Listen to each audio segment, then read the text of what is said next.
Hi and welcome to my channel. Today I'm going to review 3rd generation 16GB iPad with Retina display after almost 4 years of use. So let's start.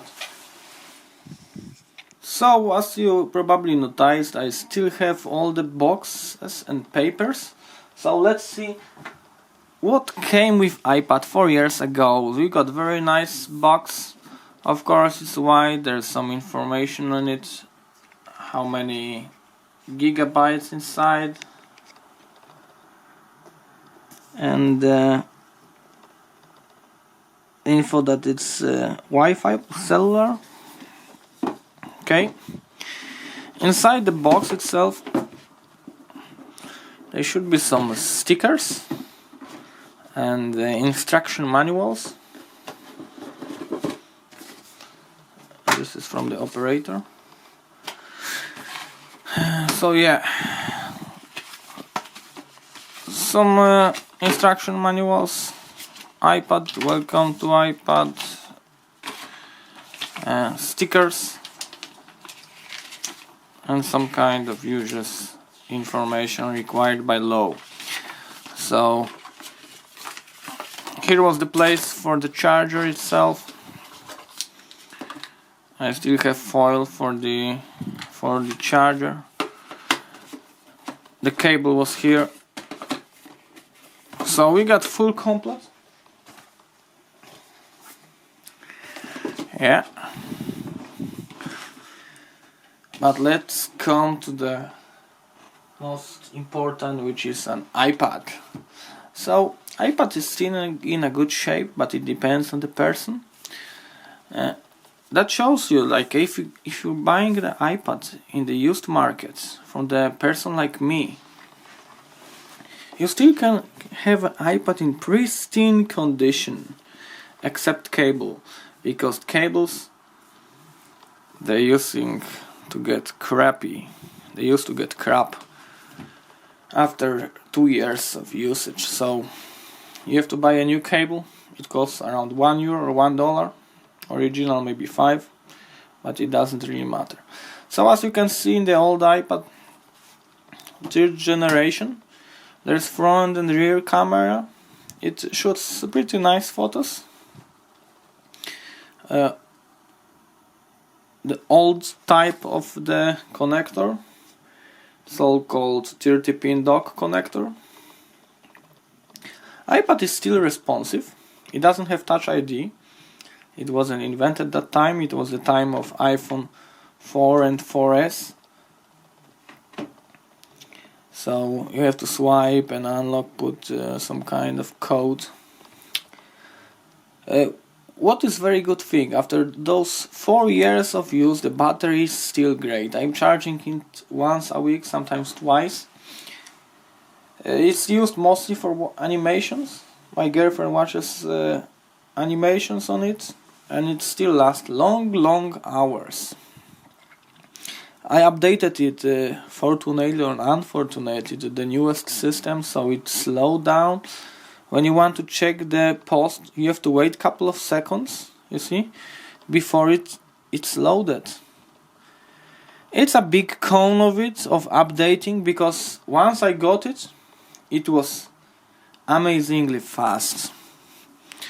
Let's see the internet, maybe some YouTube, yeah? Internet is going not too fast. It's no longer a new iPad. You have to wait a couple seconds for YouTube. It's not like a long minutes, but you can notice if you click search, you want to write something. There's a bit of delay. I don't know if it was intentionally by Apple to force you to buy a new iPad. But I know many people who uses iPad 2. Like my brother, he has iPad 2, his girlfriend still have iPad 1st generation, because it still does his job, it still has great battery. It still has this design, you know, it's timeless design. The newest iPads are completely, not completely, but almost the same as this. They are slick, they are nice, They're beauty. That's what I can say. Let's see the iTunes, the App Store. You have to wait a while. Actually, I can tell you that before this actualization it was much slower, but now they somehow improve it, which is good. So this iPad you can get for around 200 euro, 200 to 250 euro. I sold it for 200 euro and the buyer will come for it today or tomorrow. That's why I'm making a review of it. So you can get a bargain.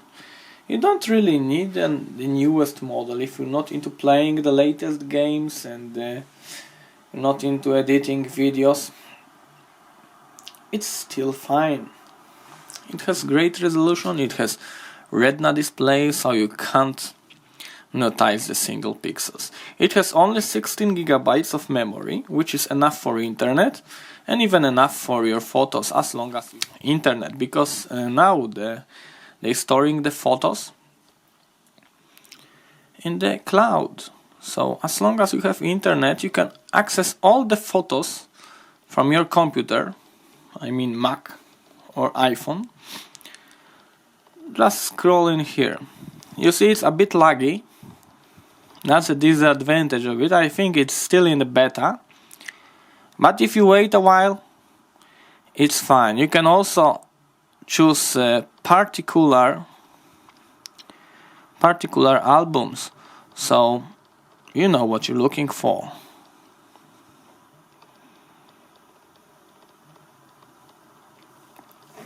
So who is this iPad for? The iPad is for the persons want to have Apple device. It's good as a first Apple device. If you just want to browse internet, watch YouTube, check the email, which 99% of people who's using this doing, it's just enough. If you don't mind an used iPad, you should take iPad 3. If you have all the new devices in Apple, I would recommend iPad 4 or iPad Air. And if you're urgent to buy a new one, brand new, I would recommend iPad Air. If you have some more money, then you can have iPad Air 2 with touch button, but it's not necessary because usually we're not taking it all around with us.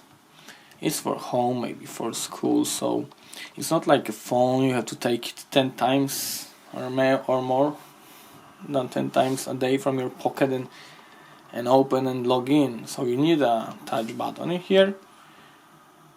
It's convenient, it's fine, it's cheap, it's great bargain for money. So I would hugely recommend it. And after those 4 years of use, I'm very, very happy of it. I'm selling it because I will get a new one. That's the one reason. The second reason, as I'm studying, I have computer on the studies, and I have my Mac at home. So I'm using this only in the bed, and it's used by my girlfriend now. So it's not first need thing. Thank you for watching and hope you enjoyed the video. See you later.